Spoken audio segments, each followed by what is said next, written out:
Mega డీఎస్సీపై ఎలాంటి అనుమానాలు ఉన్నా సమాధానం చెప్పేందుకు సిద్దమని మంత్రి లోకేష్ స్పష్టం చేశారు. డీఎస్సీపై చర్చకు రావాలని జగన్ కు సవాల్ విసిరారు. జగన్ ఎన్ని జన్మలెత్తినా డీఎస్సీని ఆపలేరని తేల్చి చెప్పారు. హోంమంత్రి అనితను అవమానించిన గుడివాడ అమర్నాథ్ ను జగన్ మెచ్చుకోవడంపై లోకేష్ మండిపడ్డారు.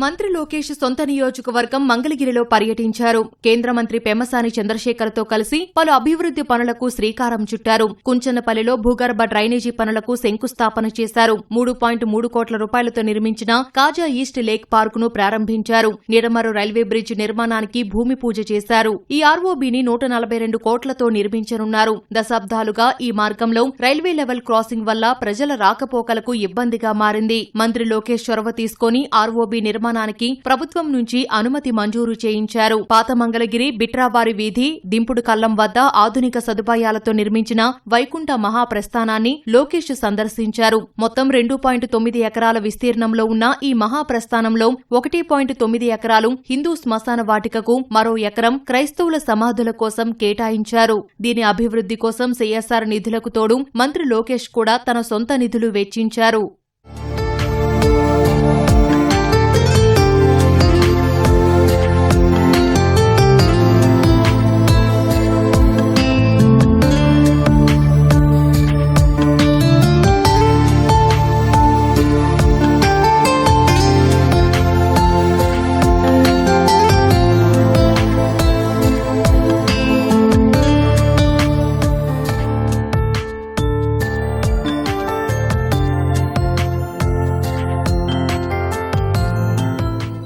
మంగళగిరి ప్రజలు తనపై పెట్టుకున్న నమ్మకాన్ని వమ్ము చేయనని లోకేష్ తెలిపారు. అన్ని రంగాల్లో మంగళగిరిని నెంబర్ 1 గా నిలబెట్టేందుకు కృషి చేస్తున్నట్లు వివరించారు. ప్యాలెస్ లో కూర్చొని మాట్లాడటం కాదని, క్షేత్రస్థాయిలోకి వస్తే జరిగే అభివృద్ది తెలుస్తుందని జగన్ కు లోకేష్ కౌంటర్ ఇచ్చారు.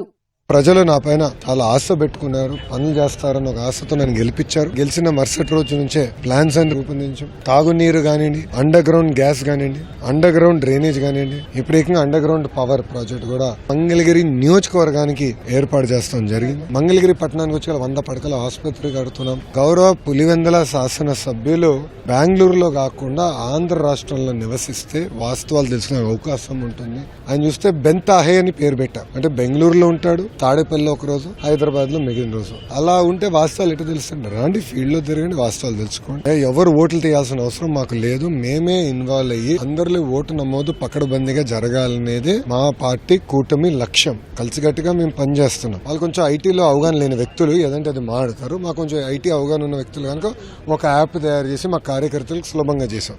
ప్రిజనరీకి విజనరీకి చాలా తేడా ఉంటుంది స్వామి. ప్రిజనరీ ఎప్పుడు జైలు వైపు చూస్తాడు, రౌడీలు ఉంటారు ఆయన చుట్టూ. విజనరీ ఎప్పుడు ప్రజలకు ఉద్యోగాలు కల్పించాలి, ఉపాధి కల్పించాలి, ఎప్పుడు లేని విధంగా పెట్టుబడులు తీసుకురావాలి మా లక్ష్యం.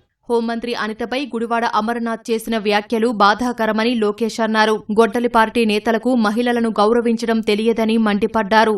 కోడిగుడ్డు మంత్రి, గౌరవ హోంమంత్రి గారు ఆమె వేసుకున్న బట్టల పైన అట్లా మాడటం చాలా చాలా బాధాకరం. నాకు బాధ ఏంటంటే మొన్న ఒకరు చెప్పారు, జగన్మోహన్ రెడ్డి అంట గుడివాడ అమ్మర్కి ఫోన్ చేసి చాలా అద్భుతంగా చేసామని చెప్పాడంట. జగన్మోహన్ రెడ్డి గారు నేను సూటిగా ఒక విషయం ప్రశ్నిస్తున్నా. ఇదే విధంగా మేము భారతిరెడ్డి గారి గురించి మాట్లాడినా, మీకున్న 2 కూతుర్ల గురించి మేము ఇదే విధంగా మాట్లాడితే మీరు ఇట్లనే మాకు ఫోన్ చేసి సభాష్ బాగా మాట్లాడని చెప్తారా?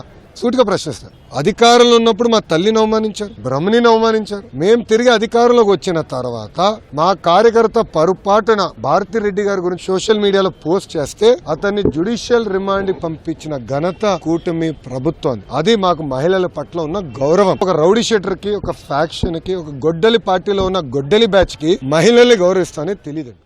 డీఎస్సీపై వైసీపీ నేతల విమర్శలకు లోకేష్ గట్టి బదులిచ్చారు. జగన్ ఇంటికి కోతవేటు దూరంలోనే ఉన్నానన్న లోకేష్ ధైర్యముంటే డీఎస్సీపై చర్చకు రావాలని సవాల్ విసిరారు. జగన్ ఎన్ని జన్మలెత్తినా డీఎస్సీని ఆపలేడు రాబాయ్.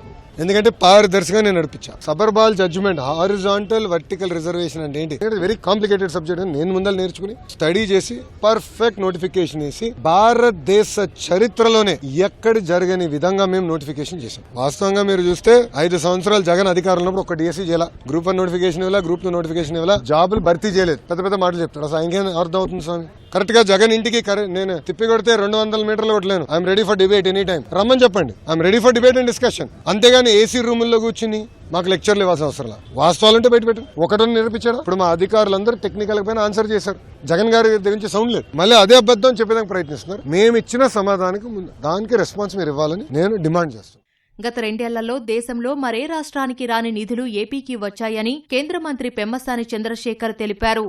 ఒక నియోజకవర్గంలో ఎన్ని కార్యక్రమాలు బహుశా మంగళగిరి ఉద్భవించిన తర్వాత ఎప్పుడూ జరగలేదు. ఒక ఈ నియోజకవర్గం గురించి నేను మాట్లాడదు. పోనీ ఏ నియోజకవర్గం అయినా చూడండి, 2 సంవత్సరాల్లో ఎంతవరకు చేశారనేది. సంక్షేమం వాళ్ళు ఇచ్చిన దానికంటే ఎక్కువ ఇవ్వగలుగుతున్నారు. అభివృద్ధి ఏ ప్రాంతంలో చూసినా రోడ్లు, పార్కులు, డ్రైన్లు, స్కూల్స్ అన్ని ఇంప్రూవ్ అవుతా ఉన్నాయి. 2 సంవత్సరాల్లో ఏ రాష్ట్రానికి ఏ సమయంలో కూడా ఇంత నిధులు తెచ్చినటువంటి పరిస్థితి కూడా లేదు కేంద్రం నుంచి. కాబట్టి ఏదో విధంగా మాట్లాడాలని ఒక పద్ధతి లేకుండా మాట్లాడటం తప్పించి ఇందులో వాస్తవం లేదనేది నా అభిప్రాయం.